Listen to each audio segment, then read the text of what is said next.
Bismillahirrahmanirrahim. Assalamualaikum warahmatullahi wabarakatuh. Alhamdulillahi rabbil alamin. Wabihi nasta'inu ala umuri dunya waddin. Wa sallallahu ala nabiyyina wa sayyidina Muhammadin wa ala alihi wa sahbihi ajma'in. Amma ba'd. Kita panjatkan puja dan puji syukur kehadirat Allah Subhanahu wa taala. Pada kesempatan malam yang berbahagia kali ini, kita kembali diberi kekuatan, kesehatan, hidayah serta taufik dari Allah Jalla wa Ala, sehingga kita bisa kembali menghadiri pengajian rutin untuk mengkaji kitab Al-Wasailul Mufidah lil Hayatis Sa'idah yang ditulis oleh Asy-Syaikh Abdul Rahman bin Nasir As-Sa'di rahimahullah. Kita berharap semoga Allah Subhanahu wa taala berkenan untuk melimpahkan kepada kita semuanya ilmu yang bermanfaat, sehingga bisa kita amalkan sebagai bekal untuk menghadap kepada Allah Jalla wa Ala. Allahumma amin. Salawat dan salam semoga senantiasa tercurahkan kepada junjungan kita Nabi Agung Muhammad sallallahu alaihi wasallam, kepada keluarganya, sahabatnya, dan umatnya yang setia mengikuti tuntunannya hingga di akhir nanti. Para hadirin dan hadirat sekalian dan juga segenap pendengar serta pemirsa rahimani wa rahimakumullah. Tema kita hari ini adalah bahagia dengan positive thinking. Apa itu positive thinking? Positif artinya apa? Positif artinya apa? Baik. Thinking artinya apa? Berpikiran. Berarti salah satu tips hidup bahagia adalah dengan melatih diri senantiasa berpikiran positif, senantiasa berhusnudzon, berprasangka baik kepada Allah Subhanahu wa taala, dan senantiasa membangun optimisme. Berarti kalau orang akan bahagia saat dia senantiasa berpositive thinking, berprasangka baik kepada Allah dan optimis, berarti orang akan tidak bahagia kalau negative thinking, berprasangka buruk kepada Allah dan senantiasa pesimis. Orang-orang yang terjangkiti dengan penyakit-penyakit tersebut, maka hidupnya dipastikan akan gelisah, akan cemas berlebihan, akan terjangkiti paranoid. Apa paranoid? Ketakutan berlebihan yang tidak rasional. Bahkan sampai level dia akan depresi atau bahkan putus asa dalam hidupnya. Itulah akibat dari berpikiran negatif. Ketika kita punya sebuah rencana, apapun rencana itu, ketika rencana itu dijalankan, maka ada dua kemungkinan. Kemungkinan pertama, berhasil. Kemungkinan yang kedua, gagal. Setiap kita memiliki sebuah rencana, maka selalu ada dua kemungkinan saat rencana itu dieksekusi. Entah itu rencana akan berhasil sesuai dengan apa yang kita harapkan, atau rencana tersebut gagal dan itu yang tidak kita harapkan. Kapan orang akan hidup bahagia? Orang akan hidup bahagia apabila dia memilih untuk berpikir positif. Insya Allah berhasil. Itu namanya berpikiran positif. Itu maksud dari berhusnudzon kepada siapa? Kepada Allah Subhanahu wa ta'ala. Di dalam sebuah hadis qudsi, Allah Subhanahu wa ta'ala berfirman, ana inda dhanni abdi bi. Siapa yang bisa menerjemahkan? Fadlan. Masya Allah. Ahsanta. Barakallah. Fadlan. Hadis qudsi ini diriwayatkan oleh siapa? Angkat tangan. Belum saya sebutkan tadi. Siapa tahu ada di antara itu. Ahsanta ta'ala. Masya Allah. Muttafaqun alaih. Artinya apa muttafaqun alaih? Bukhari dan Muslim. Apa kata Allah Subhanahu wa ta'ala? Ana inda dhanni abdi bi. Aku, siapa aku? Allah, tergantung bagaimana hambaku berprasangka kepadaku. Apa terjemahannya? Aku, yaitu siapa? Allah, tergantung bagaimana hambaku berprasangka kepadaku. Lah, dalam kasus yang tadi kita ceritakan, ada orang punya rencana. Ada dua kemungkinan, antara apa dan apa? Antara apa dan apa? Berhasil atau gagal. Yang menentukan berhasil dan gagal siapa? Allah. Kalau kita berpikir ini bakalan gagal, berarti gagal beneran.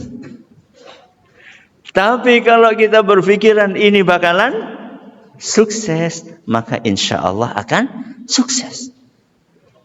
Maka biasakan dalam keseharian kita senantiasa berpikiran positif, berhusnudzon kepada Allah. Karena seandainya kita berprasangka baik kepada Allah, Allah akan berikan untuk kita sesuai dengan yang kita prasangkakan kepada Allah. Kalau prasangka baik berarti yang dikasih sama Allah apa? Baik. Kalau prasangka buruk, yang dikasih sama Allah buruk. Wah, ini lomba bola kayaknya kalah nih. Beneran apa? Kalah. Iya. Kenapa? Karena berprasangka buruk sama Allah Subhanahu wa ta'ala.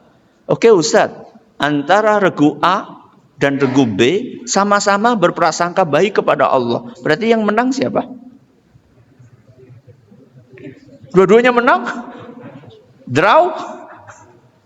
Ya terserah Allah. Mana yang betul-betul tulus berprasangka baik kepada Allah Subhanahu wa ta'ala. Oke. Mari kita lihat apa yang disampaikan oleh penulis di dalam kitab beliau ini. Man yaqra? Fadhal.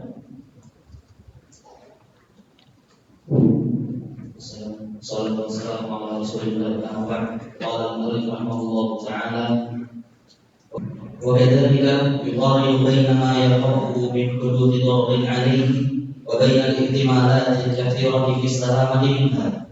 Fala yad'u al-ihtimal ad-dha'ifa yaghlibu al-ihtimalat al-kathirata al-qawiyyah. Wa bidzalika yazulu hammuhu wa khawfuhu. Na'am. Yakfi.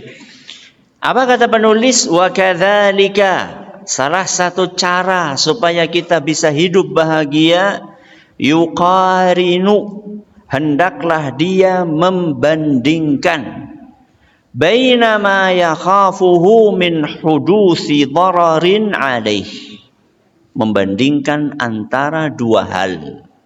Yang pertama, apa yang ia takuti berupa bahaya yang mungkin terjadi.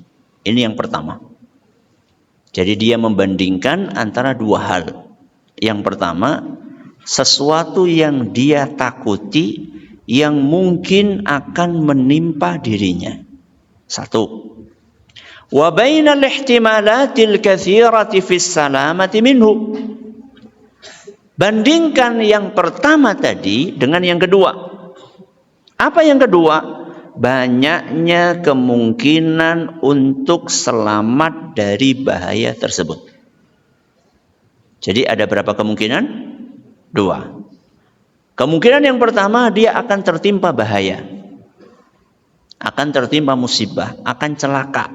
Kemungkinan yang kedua, dia akan selamat dan tidak terkena musibah. Ketika seseorang menghadapi dua kemungkinan itu dan dua-duanya belum terjadi, masih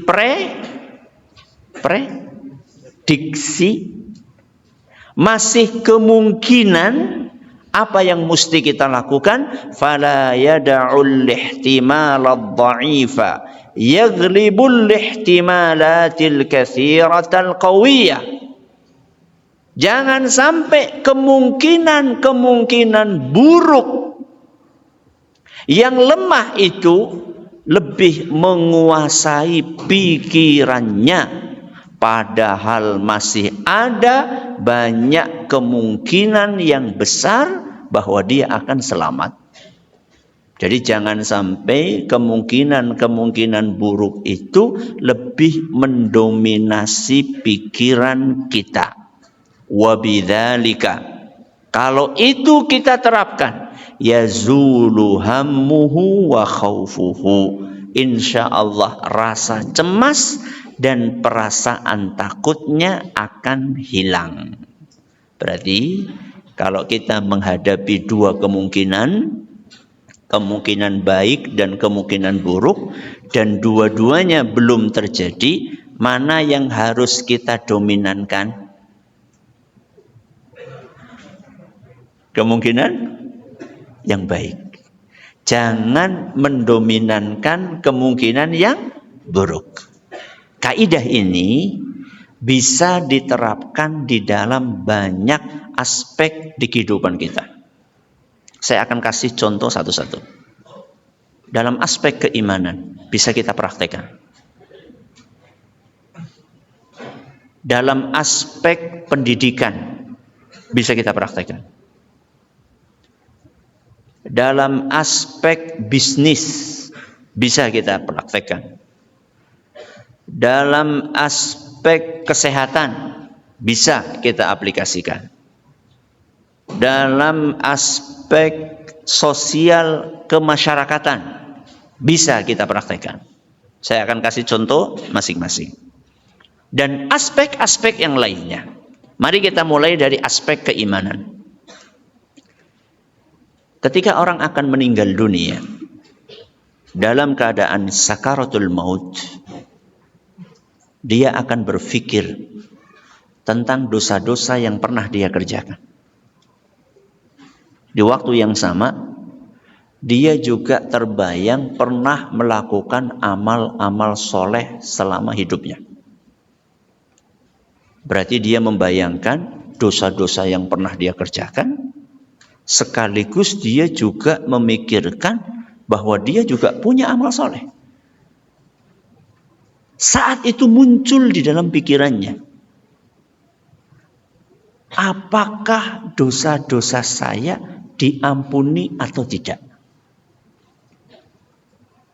Apakah amal soleh saya diterima atau ditolak? Berarti ada berapa kemungkinan? Dua kemungkinan. Dosanya diampuni atau tidak diampuni. Amal solehnya diterima atau ditolak.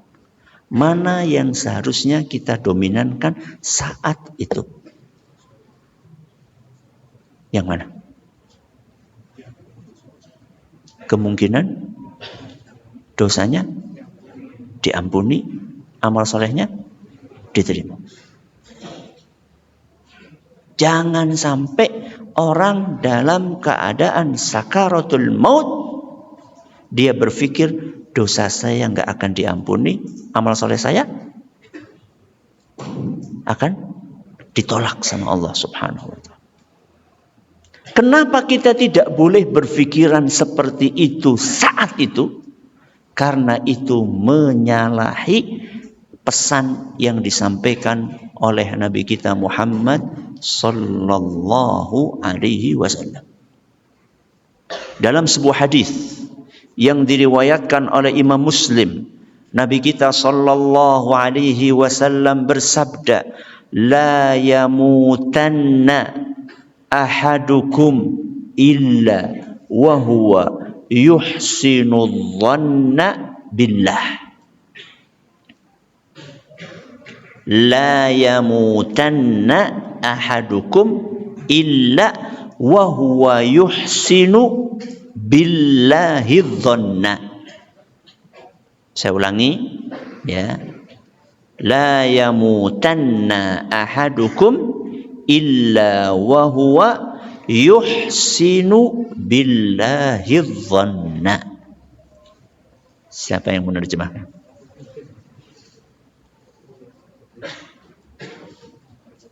Fadhil.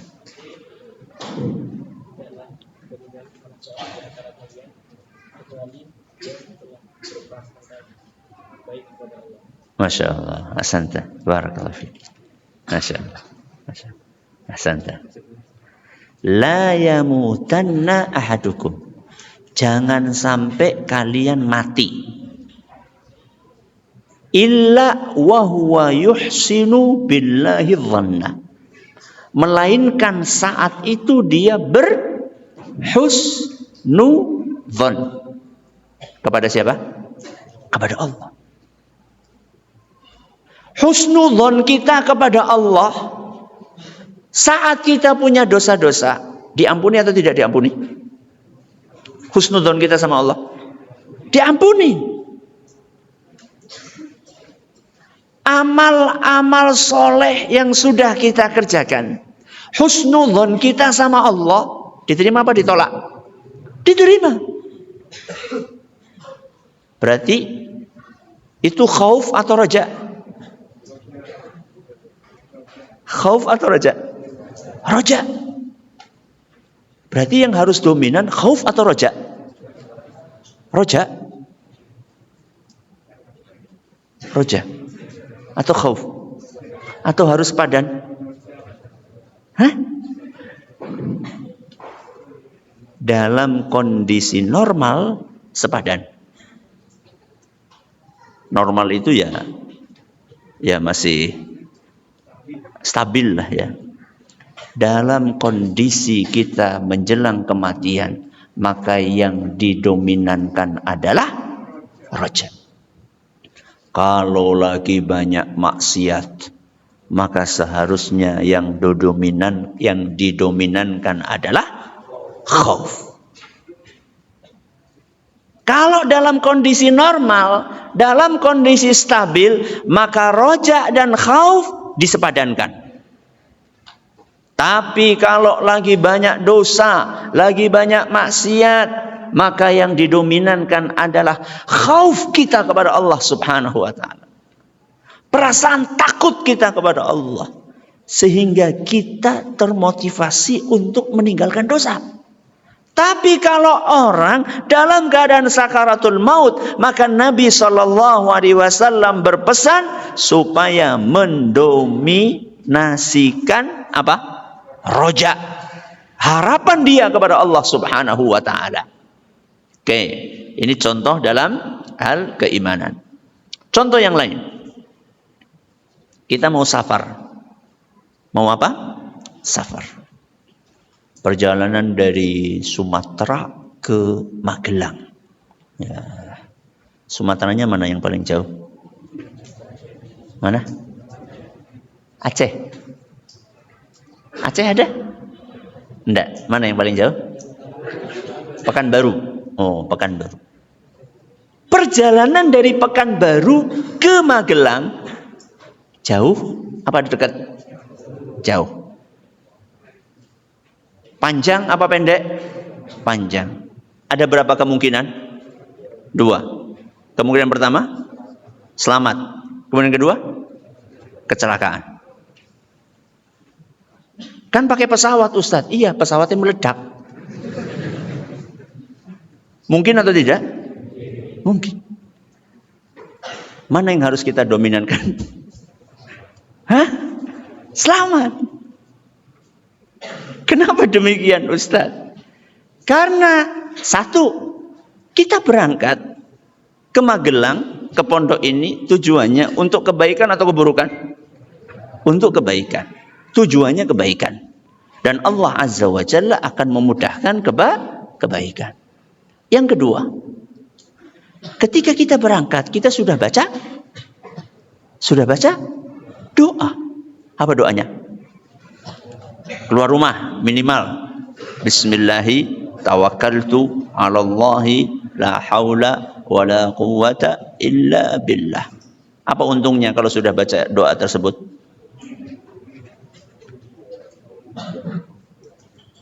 Siapa yang bisa menyebutkan? Apa keuntungannya kalau sudah baca doa itu? Dalam sebuah hadis. Nah. Masya Allah. Masya Allah. Masya Allah. Ahsanta. Barakallahu fiik. Masya Allah. Fadhal. Di dalam sebuah hadis yang diriwayatkan oleh Imam Abu Dawud, dan hadis ini dinilai sahih oleh Syekh Al-Albani, Nabi kita Muhammad sallallahu alaihi wasallam bersabda, "Idza kharaja ar-rajulu min baitihi faqala," ketika seseorang keluar dari rumahnya dan saat keluar rumah itu dia membaca Bismillahi tawakkaltu 'alallahi la haula wala quwwata illa billah, yuqalu hina idzin, maka akan disampaikan kepada orang tersebut saat itu, hudita, engkau akan mendapatkan petunjuk, wa kufita, dan engkau akan dipenuhi kebutuhanmu, wa wukita, dan engkau akan dilindungi, dicukupi, ya, terus apa? Mendapatkan petunjuk dan akan dilindungi sama Allah Subhanahu wa taala. Gak cukup sampai di situ. Fatanahhalahu syayatin, setan-setan pada nyingkir. Berarti yang nyingkir itu gak cuma Umar bin Khattab, gak cuma Umar bin Khattab saja yang setan-setan pada nyingkir. Umar bin, ada di sini Umar namanya? Mana Umar? Ada namanya Umar enggak? Ada. Umar bin siapa? Ya, Umar bin Fulan. Ya. Umar bin Fulan pun bisa setan menyingkir kalau baca apa? Bismillahi tawakkaltu 'alallahi la haula wala quwwata illa billah. Setan-setan menyingkir, fayaqulu lahu syaitanun akhar.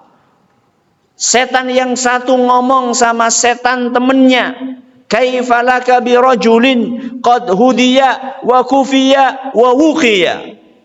Apa yang bisa engkau lakukan kepada seseorang yang sudah mendapatkan jaminan petunjuk, kecukupan dan perlindungan dari Allah Subhanahu wa taala. Maka ketika kita safar, ketika kita keluar rumah, muncul perasaan khawatir, ya Allah nanti jangan-jangan. Saat itu hilangkan pikiran-pikiran negatif tersebut, dominankan pikiran baik supaya kita selamat. Oke, ini contoh aplikasi dalam aspek keimanan. Sekarang kita pindah dalam dunia pendidikan atau dalam dunia kepesantrenan. Ya, teman-teman santri. Apakah bisa kita terapkan kaidah itu dalam dunia kependidikan? Jawabannya bisa. Contoh, besok akan ada ujian.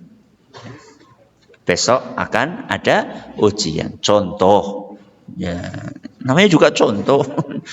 Besok akan ada ujian. Ada dua kemungkinan ketika masuk ke ruang ujian. Apa kemungkinan pertama? Kemungkinan yang pertama, semua pertanyaan akan bisa dijawab dalam 5 menit. Masya Allah. Ya, maksudnya lancar, jaya gitu maksudnya. Kemungkinan yang kedua, apa? Nggak bisa blas. Tahu blas? Blas itu adalah takkid. Blas itu artinya sama sekali. Padahal sudah baca. Kok bisa Ustadz? Iya, sampai ke ruang ujian ngeblank. Begitu ngelihat soalnya, wah banyak banget soalnya. Bolak-balik lagi. Akhirnya ngeblank. Ada berapa kemungkinan? Ada 2 kemungkinan. Maka supaya kita mendapatkan yang terbaik, apa yang mesti kita lakukan? Kita dominankan pikiran, insya Allah bisa mengerjakan. Tapi harus dipersiapkan. Jadi jangan bonek. Ya, tahu bonek? Bondo nekat. Ya. Udahlah, kan sudah punya modal kaidah hidup bahagia. Pokoknya udahlah, besok masuk aja optimis. Ya optimis tapi nggak punya persiapan, ya nggak bisa. Ya. Ini contoh dalam dunia pendidikan. Contoh yang lain. Dapat tugas untuk melakukan presentasi. Apa? Presentasi. Pemaparan materi di hadapan teman-teman. Fulan, besok kamu bertugas untuk memaparkan materi ini di hadapan teman-temanmu. Ada 2 kemungkinan. Kemungkinan yang pertama apa? Menyampaikan materi dengan lancar, percaya diri, gak ada yang lupa, memukau. Ya. Itu kemungkinan yang pertama. Kemungkinan yang kedua apa? Grogi. Ya. Sampai kalau duduk ya atau di meja, duduk di depan meja atau di mana namanya? Di podium, ya gemeter sampai bergerak-gerak, ada gempa lokal. Ya. Ada berapa kemungkinan? Ada 2 kemungkinan. Mana yang harus kita dominankan? Kemungkinan akan lancar. Sehingga kalau kita sudah mempersiapkan sebaik mungkin dan sudah kita latihan nih, kalau perlu latihan di depan cermin, ya, kira-kira nanti kalau anak ngomong di depan orang itu seperti apa muka anak? Emang Ustadz kayak gitu? Iya. Iya. Dulu anak awal-awal ngisi pengajian, baru ya semester 1, semester 2 di Madinah. Pulang-pulang kan liburan disuruh ngisi pengajian itu. Ba'da maghrib sampai isya. Itu semua materi yang akan disampaikan itu ditulis semuanya. Saat itu belum ada laptop, komputer aja belum ada, apalagi laptop. Jadi semuanya ditulis di buku tulis dari A sampai Z. Bahkan ketika akan menyampaikan joke itu apa? Joke, masa nggak tahu joke? Apa joke?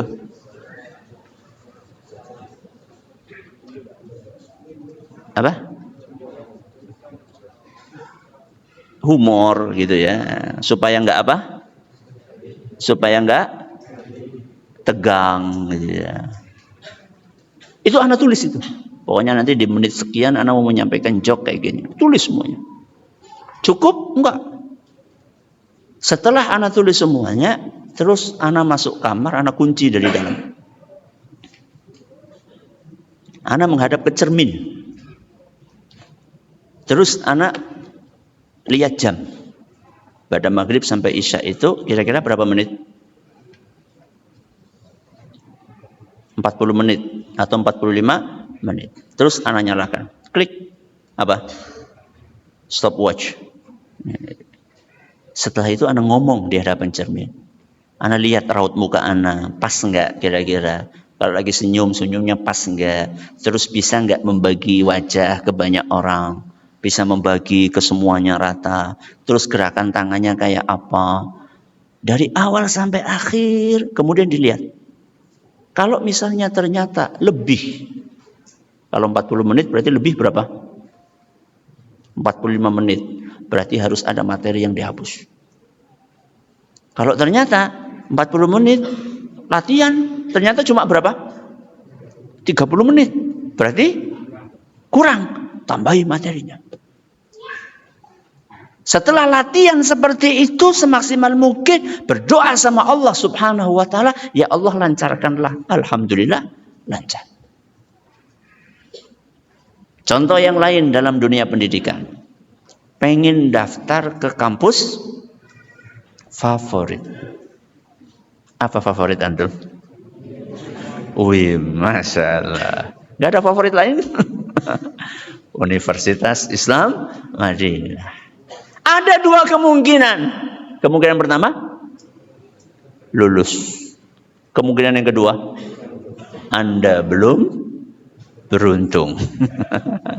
Ada dua kemungkinan. Maka jangan didominankan kemungkinan tidak lulusnya. Walaupun realitanya yang daftar banyak. Ini juga takkit orang Jawa Timur. Ya, orang Jawa Timur itu kalau ingin mentakkit sesuatu, ya seperti itu. Jadi bukan banyak, tapi apa? Banyak. Saking apanya? Saking banyaknya. Dan saingannya berat-berat, hebat-hebat. Yang hafid Quran, yang punya sanad, yang punya ini, yang punya itu. Akan tetapi kita besarkan prasangka baik kita kepada Allah. Dan kencangkan doa kita sama Allah. Karena saat beberapa tahun yang lalu masuk ke Madinah itu, tahu nggak modal anak berapa? Modal hafalan Qurannya, tahu nggak berapa? Hah? Juz 30. Itu modalan. Karena dulu mondok di pondok yang tidak mengharuskan menghafal banyak-banyak. Pokoknya yang penting hafal apa? Juz amma. Ana saat itu masih interview, masih muqabalah. Kalau sekarang kan cuma apa? Murasalah, ngirim apa? Berkas. Saat itu interview. Syekhnya datang ke Indonesia, terus diinterview, ujian lisan, ujian tulis. Pengetesnya 2. Syekh 1, Syekh 2. Syekh 1 nguji ana, Syekh 2 nguji peserta yang lainnya, pendaftar yang lainnya. Sehingga ana bisa apa?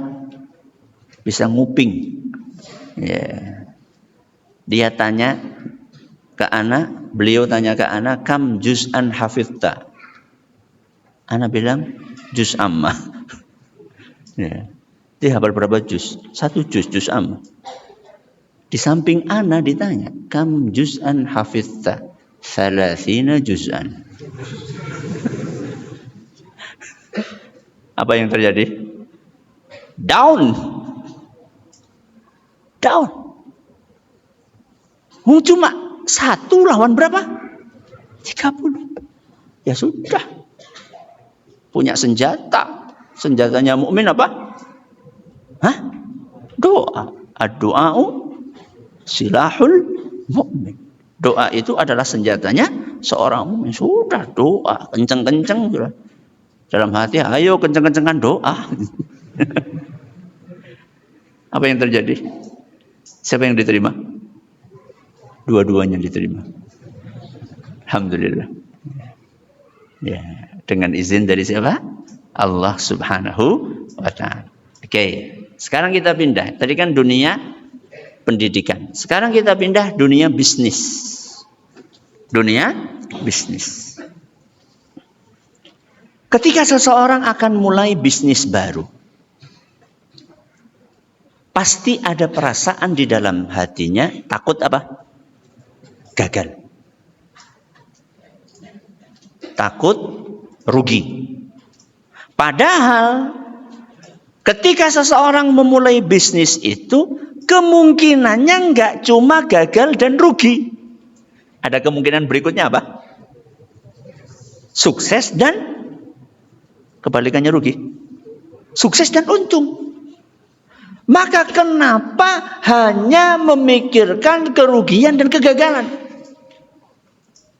Jangan-jangan belum mulai sudah stres. Karena selalu memikirkan kerugian. Akhirnya nggak jadi-jadi mulai untuk berbisnis. Karena selalu dihantui dengan ketakutan nanti bakalan gagal dan rugi. Loh, terus apa yang mesti kita lakukan? Yang mesti kita lakukan adalah kita dominankan harapan akan sukses. Harapan akan beruntung. Kemudian kita persiapkan sebaik mungkin bisnis tersebut. Pakai hitung-hitungan, bikin tim yang solid. Sudah melakukan studi kondisi pasar, kondisi ekonomi. Bagaimana prediksi di tahun berikutnya. Setelah itu semuanya dipersiapkan. Kemudian dia tawakalkan itu kepada Allah, jalan. Dan insya Allah bisnisnya akan lancar. Dah, ini dunia apa? Bisnis. Dunia kesehatan. Dunia apa? Kesehatan. Santri lagi jalan-jalan, mak jeblus. Apa? Tertusuk paku. Dan pakunya begitu dilihat, paku yang berkarat. Maka ada dua kemungkinan. Kemungkinan pertama, tetanus. Tetanus. Tahu tetanus? Penyakit gara-gara ada virus atau ada ya kotoran gitu ya, masuk ke tubuh kita. Kemungkinan yang kedua apa? Kemungkinan yang kedua nggak ngefek. Kemungkinan kedua nggak ngefek. Maka kalau kita terjangkiti kondisi seperti itu, jangan kita berpikir, wah ini tetanus nih. Bentar lagi panas nih, habis panas kejang, habis kejang mati. Jangan. Kenapa? Karena masih ada kemungkinan yang kedua. Apa kemungkinan yang kedua? Gak ngefek. Apa mungkin Ustadz gak ngefek? Mungkin. Ya. Bukankah kita sudah diajari oleh Nabi SAW? Ketika kita terjangkiti sakit di salah satu tubuh kita, kita disuruh membaca. Siapa yang bisa? Angkat tangan. Nah.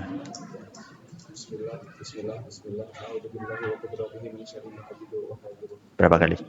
Ahsanta, barakallahu fiik. Masya Allah. Membaca bismillah berapa kali? 3 kali. Bismillah, bismillah, bismillah. A'udzu billahi wa qudratihi min syarri ma ajidu wa uhadhiru. Berapa kali? 7 kali. Sudah ada solusinya dari Nabi SAW. Berarti nggak dibersihin Ustaz? Ya tetap dibersihin. Ya, dibersihin pakai alkohol lah, atau pakai antiseptik lah, atau apalah. Pergi ke mana? UKS masih di sana? Masih pergi ke UKS. Dilakukan itu semua. Jadi kenapa kita takut berlebih? Kita ini sudah punya ruqyah yang diajarkan di dalam agama kita. Ya. Ada kejadian nyata. Ustaz Zaid. Tahu Ustaz Zaid? Tahu Ustaz Zaid? Tahu. Siapa Ustaz Zaid? Abu Usama. Artinya Usama. Mau metik kedondong. Mau metik apa? Kedondong. Ya, dulu di rumah beliau di Perembun, Kebumen, itu ada pohon kedondongnya gede-gede segini-gini. Masya Allah, tabarakallah. Beliau lihat kedondong yang ginuk-ginuk, ya, lemu, ya, gede gitu kan. Pokoknya langsung diambil aja. Dan beliau tidak tahu kalau ternyata di balik itu ada tawon. Dan tawonnya adalah tawon yang segini nih. Kalau dalam istilah Jawa namanya tawon baluh. Tawon yang kalau gigit itu bukan hanya sekedar bengkak tapi bisa demam berhari-hari. Begitu megang megang kedondong kan kenceng tuh karena mau ngapain? Mau motes, mau matahin, kenceng. Nah, tawon kok dipencet? Ya, dia marah, gigit. Ya, gigit pas banget di jari beliau. Apa yang terjadi? Ya sakit. Tapi lihat apa yang beliau lakukan saat itu. Langsung saat itu beliau ngeruqyah. Dibacain Al-Fatihah, diulang. Alhamdulillah, biiznillah. Bengkak enggak, demam enggak. Itu kan wali Ustaz. Iya, wali santri.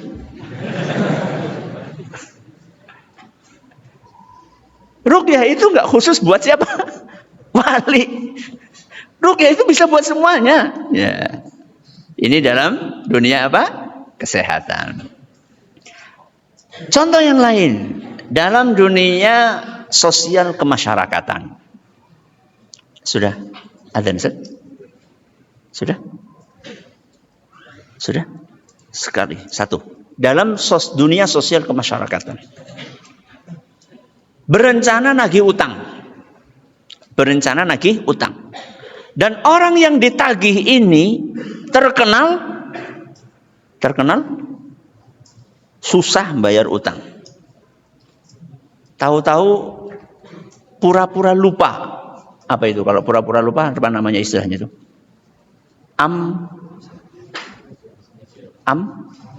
Amnesia. Ya. Jadi kalau ketemu sama yang ngutangi tiba-tiba terjangkiti amnesia. Ya. Wah, ini gimana nih? Ada dua kemungkinan. Kemungkinan dia amnesia atau kemungkinan yang kedua dia nggak amnesia. Dia akan bayar dengan gampang. Maka dalam kondisi seperti itu, maka jangan kita dominankan perasaan, wah ini bakalan susah ini. Jangan. Tapi kita berdoa kepada Allah, ya Allah mudahkanlah, semoga saya bisa menagih orang ini dan orang ini tergerak hatinya untuk membayar hutang. Baik, fadhal. Silakan adzan dulu.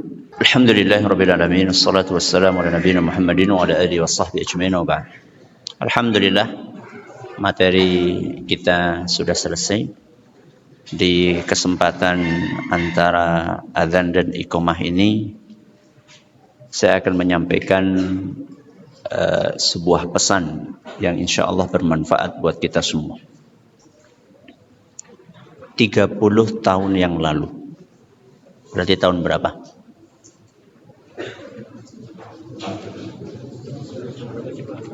Ya, tahun 1995. Di tahun itu anak kelas 3 mutawassithah di pondok. Ketika liburan, anak berbicara kepada kedua orang tua. Abi, Umi, anak pengen keluar dari pondok. Anak pengen keluar dari pondok. Ana pengen melanjutkan sekolah di tempat yang lain. Saat itu ana menyampaikan beberapa alasan dan argumen yang ana pikir itu adalah alasan yang sangat kuat dan tidak bisa ditolak. Ternyata apa yang terjadi? Apa yang terjadi? Diterima atau ditolak? Ya kalau ana duduk di sini berarti itu tandanya ditolak. Saat itu orang tua menolak keinginan anak. Apakah kecewa? Apakah saat itu anak kecewa? Pasti. Pasti kecewa. Pertanyaannya, saat itu kecewa, apakah sekarang anak kecewa? Tidak. Justru saat ini anak bersyukur kepada Allah Subhanahu wa ta'ala. Diberi orang tua yang punya prinsip yang tegas. Godaan untuk tidak menyelesaikan mondok itu besar. Apalagi di usia kelas 3 mutawassit. Sekian banyak argumen, sekian banyak alasan itu dikemukakan. Seakan-akan argumen dan alasan itu sangat logis, sangat rasional, dan sangat masuk akal. Seakan-akan seperti itu. Bahkan ketika alasan-alasan itu diungkapkan kepada orang tua dan orang tua tidak setuju, muncul prasangka. Wah, orang tua saya ini berpikiran sempit. Orang tua saya ini sukanya memaksakan kehendak. Orang tua saya ini egois dan klaim-klaim buruk yang lainnya. Ana akan menyampaikan 4 pesan buat antum semua. Pesan yang pertama, kami pernah muda, antum belum pernah tua. Apa pesan yang pertama? Kami pernah muda dan antum belum pernah tua. Kami di sini maksudnya siapa? Orang tua. Antum maksudnya siapa? Para santri. Emang kenapa Ustaz? Itu artinya kami pernah mengalami yang sudah antum alami. Sedangkan antum belum pernah mengalami apa yang kami alami sekarang. Artinya apa? Artinya kalau mau membandingkan dari sisi pengalaman,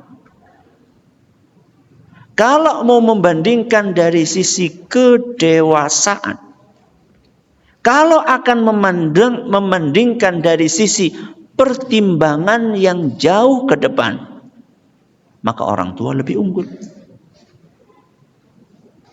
Dan bisa jadi bukan hanya terkait dengan pengalaman, kebijaksanaan, pandangan jauh ke depan, bisa jadi juga lebih unggul ilmu agama orang tua dibandingkan anaknya. Sangat mungkin sekali. Anak kecil yang bermain korek api, senang atau tidak anak kecil main korek api? Senang, jos, nyala gitu. Ada kertas, tambah apa?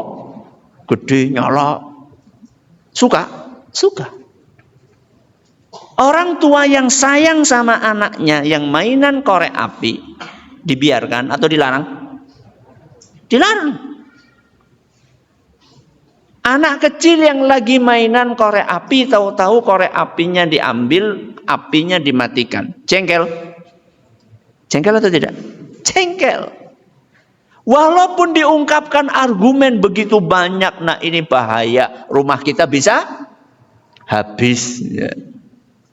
Tetap dia akan jengkel, tetap dia akan marah. Kenapa? Karena masih minim pengalaman dan pengetahuan. Oke, ini pesan yang pertama.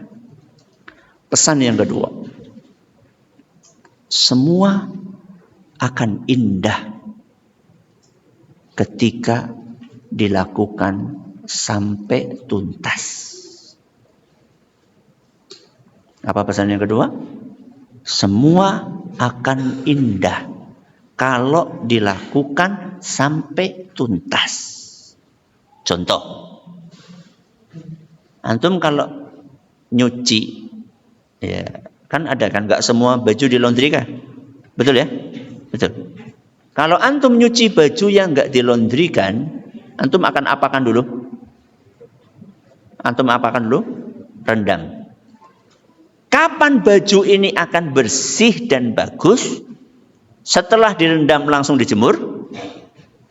Atau direndam, terus dikucek, terus dibilas, terus dijemur sampai kering, syukur-syukur disetrika. Sesuatu itu akan indah kalau dilakukan sampai tuntas. Main bola. Main bola. Enaknya 1 babak atau 2 babak? 2 babak kali 45 menit. Kalau main bola cuma 1 babak, ternyata skornya 1-2, siapa yang kecewa? Yang 1. Begitu selesai 2 babak, akhirnya skornya jadi 2-3. Tetap yang puas yang dapat 3. Tapi yang dapat 2 pun legowo. Kenapa? Karena permainan bolanya sampai tuntas. Ayah kami, Ustaz Zaini Muhayyad rahimahullah, beliau pernah berpesan kepada para santrinya, berjalanlah sampai ke tujuan. Berlayarlah sampai ke tepian. Apa kata beliau? Berjalanlah sampai ke tujuan. Berlayarlah sampai ke tepian. Kalimat itu ana tambahi. Mondoklah sampai selesai. Berarti ada berapa kalimat? Ada 3. Apa? Berjalanlah sampai ke tujuan. Terus berlayarlah sampai ke tepian, mondoklah sampai selesai. Selama ana mondok 6 tahun, banyak sekali teman-teman seangkatan anak yang berguguran di tengah jalan. Banyak. Begitu pula ketika anak dapat amanah untuk mengurus pondok, banyak santri-santri anak yang nggak selesai. Dan sampai detik ini, tidak ada satupun di antara mereka yang tidak menyelesaikan mondoknya yang merasa bangga. Nggak ada. Semuanya menyesal. Penyesalan pasti terjadi di akhir. Pesan yang ketiga. Rumput sendiri lebih hijau dari rumput tetangga. Apa? Rumput sendiri lebih hijau dari rumput tetangga. Kenapa Ustaz? Bukankah biasanya rumput tetangga lebih hijau dari rumput sendiri? Kenapa kok sekarang rumput sendiri lebih hijau dari rumput tetangga? Iya, karena kita yakin rumput sendiri asli. Sedangkan rumput tetangga belum tentu asli. Mungkin saja kelihatan hijau karena rumputnya rumput sintetis.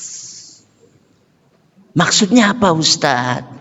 Banyak orang itu ketika mondok, sudah pondoknya bagus, ngelihat temennya di pondok lain, kayaknya di sana lebih enak, kayaknya di sana lebih enjoy, kayaknya di sana lebih bagus, kayaknya. Itu semua adalah ilusi. Dalam pepatah Jawa ada istilah sawang sinawang. Sawang sinawang. Sawang itu artinya melihat, sinawang artinya dilihat. Jadi orang itu sering melihat seakan-akan kayak orang lain lebih bahagia, lebih asyik, lebih enak, padahal belum tentu demikian. Bisa jadi dia pun memandang kita seperti itu. Antum tahu persis betapa banyak orang yang pengen daftar di pondok antum hari ini dan tidak diterima.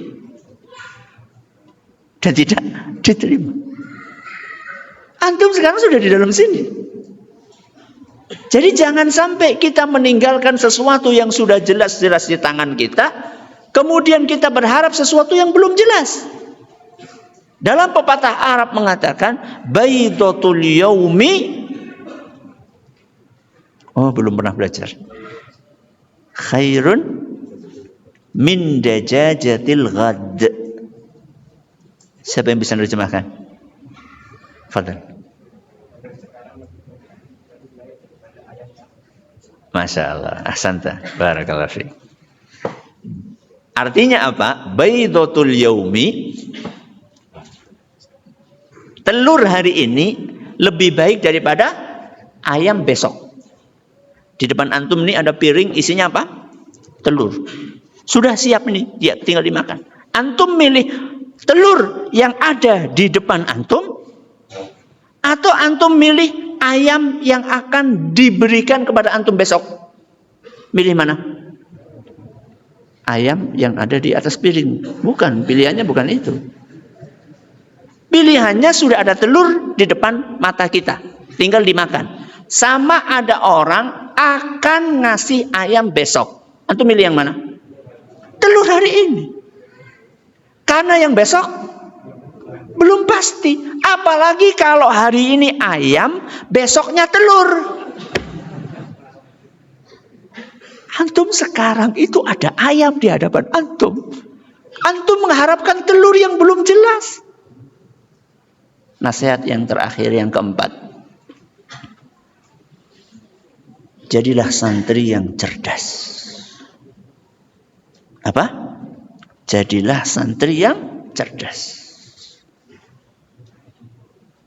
Antum nggak betah, pengen pindah, sama orang tua nggak boleh, terus sengaja melakukan pelanggaran, biar dihukum, bahkan naudzubillah biar dikeluarkan. Itu bukan tipe santri cerdas. Karena santri yang cerdas itu ketika akan melakukan sesuatu untuk menyelesaikan masalah, dia akan pertimbangkan matang-matang, apakah yang saya lakukan ini solusi untuk menyelesaikan masalah atau malah menambah masalah. Emang apa masalahnya? Apa enaknya dihukum? Apa enaknya merepotkan orang tua? Apa enaknya mencemarkan nama baik sendiri? Maka pesan yang terakhir, jadilah santri yang cerdas. Baik. Alhamdulillah, materi hari ini telah selesai kita bahas. Semoga apa yang kita pelajari bermanfaat bagi kita semuanya. Terima kasih atas perhatiannya, menurut segala kurangannya kita akhiri. Subhanakallahumma bihamdika asyhadu an la ilaha illa anta astaghfiruka wa atubu ilaik. Wassalamualaikum warahmatullahi wabarakatuh.